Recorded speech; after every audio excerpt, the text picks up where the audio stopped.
Terima kasih Anda kembali di MNC News Now. Pemirsa, hari ini istri Verdi Sambo, Putri Chandrawati menjadi saksi di sidang pembunuhan Brigadir Yosua Huta Barat dengan terdakwa Barada Richard Eliezer, Bribka Riki Rizal, dan Kuat Ma'ruf. Putri meminta sidang digelar secara tertutup saat dirinya bersaksi. Putri mengaku keberatan jika sidang digelar terbuka. Sebelum Putri bersaksi, tim pengacaranya sudah mengajukan surat permohonan sidang tertutup. Hakim menolak permohonan Putri untuk sidang digelar tertutup sepenuhnya, namun sidang ditutup jika jaksa dan hakim menggali perihal yang terkait asusila. Riki siapkan mobil, kan begitu? Ya. Betul, demikian kan? Kalau dari Magelang, saya hanya menyampaikan ke Riki pagi-pagi. Saya Itu yang kita menyampaikan jelasin dari tadi berkali-kali.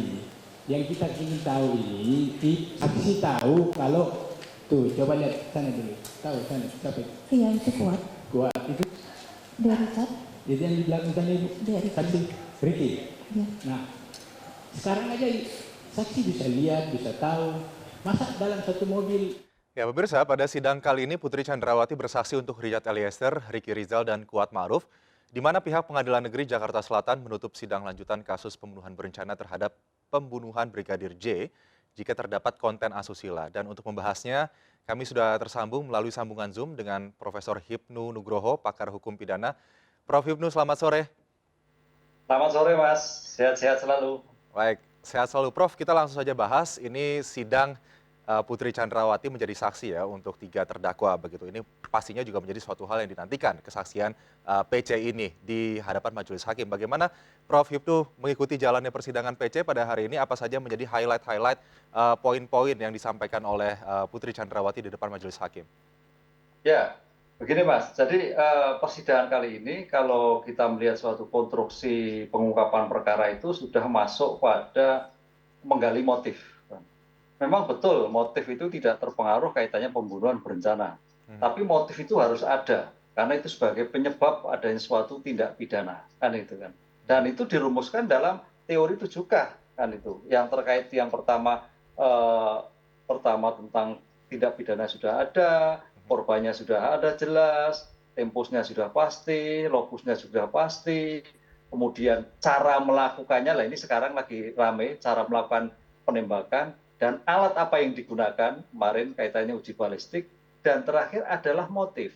Nah, oleh karena itu motif ini selalu akan dikembangkan oleh majelis, karena majelis punya kewajiban dalam suatu membuat putusan itu ada motif. Nah, motifnya apakah perkosaan, apakah pelecehan, ini yang sudah berbeda.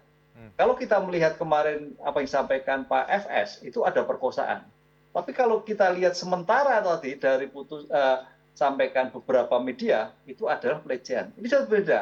Oke, Kalau Prof. Hipnu, pelecehan, ya. jadi ada perbedaan pendapat ya, keterangan yang diberikan oleh Verdi Sambo sebelumnya pemerkosaan. Tapi jika persidangan yang dilakukan PC sekarang, ini arahnya lebih ke pelecehan seksual. Anda melihat ada perbedaan pendapat dari sejoli ini bagaimana? Iya, iya, yang jelas. Ini suatu yang makanya karena apa? Verdi Sambo itu melihat mendapatkan keterangan, mendapatkan laporan. Laporan itu mungkin tidak utuh, atau laporan itu juga mungkin tanda petik dikomporin gitu kalau orang Jawa, komporin. Ada suatu yang mungkin menyesatkan laporan. Apakah oleh ajudan-ajudannya? Ini yang kita tidak tahu. Karena ada suatu perbedaan yang selalu disampaikan Pak FS kemarin, ada perkosaan. Tapi kalau kita lihat hari ini adalah pelecehan.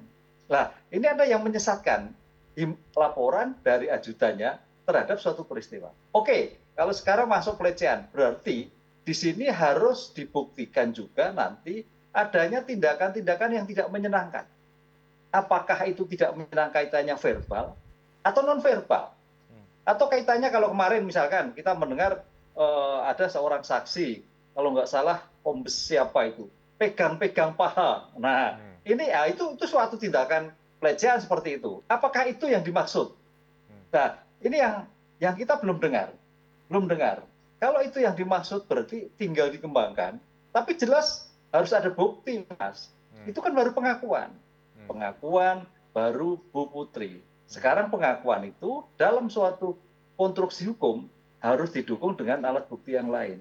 Suatu pengakuan akan bernilai apabila dibuktikan bukti yang lain. Kita ada mengingat asas negatif wetelet. Suatu pengakuan, suatu bukti harus minimal 2 alat bukti. Disinilah yang sedang digali nanti. Seandainya Bu Putri mengaku seperti ada tindakan-tindakan yang dilecehkan, pasti hakim akan melihat buktinya apa, runtutannya apa, Oke, yang Prof. tersisa apa. Karena ini sudah berjalan 2 minggu, Ya. 2 bulan kan gitu loh. Apalagi kaitannya misalkan terkait dengan luka, sampai luka, visum. Nah, visum itu kalau kita lihat, visum itu fungsinya untuk menggantikan sepenuhnya ketika peristiwa terjadi. Artinya, ketika saat peristiwa itu terjadi tidak dilakukan suatu bukti visum, sekarang tidak bernilai.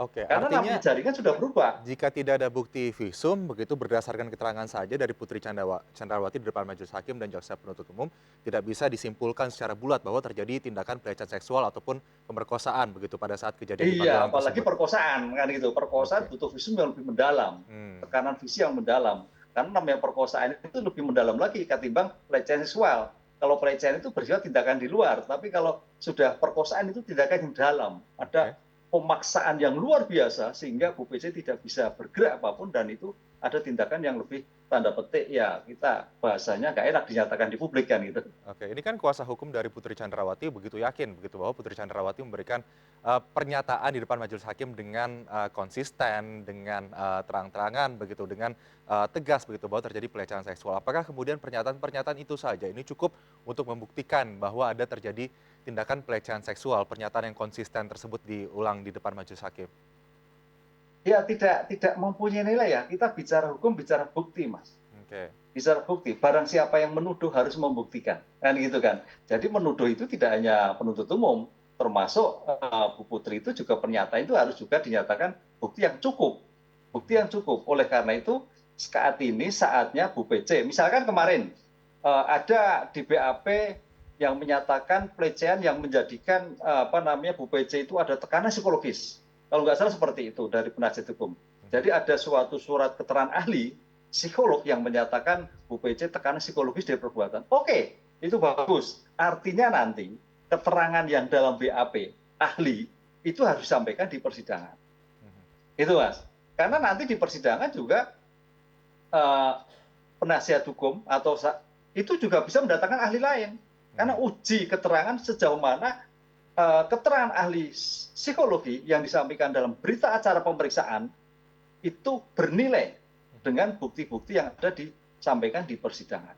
Disinilah nanti akan melihat keterangan-keterangan ahli. Jadi kalau kita hari ini itu sudah masuk pada keterangan-keterangan saksi yang di mana saksi itu terakhir, di mana saksi juga terdakwa, mungkin minggu depan itu sudah keterangan ahli yang terkait membuktikan.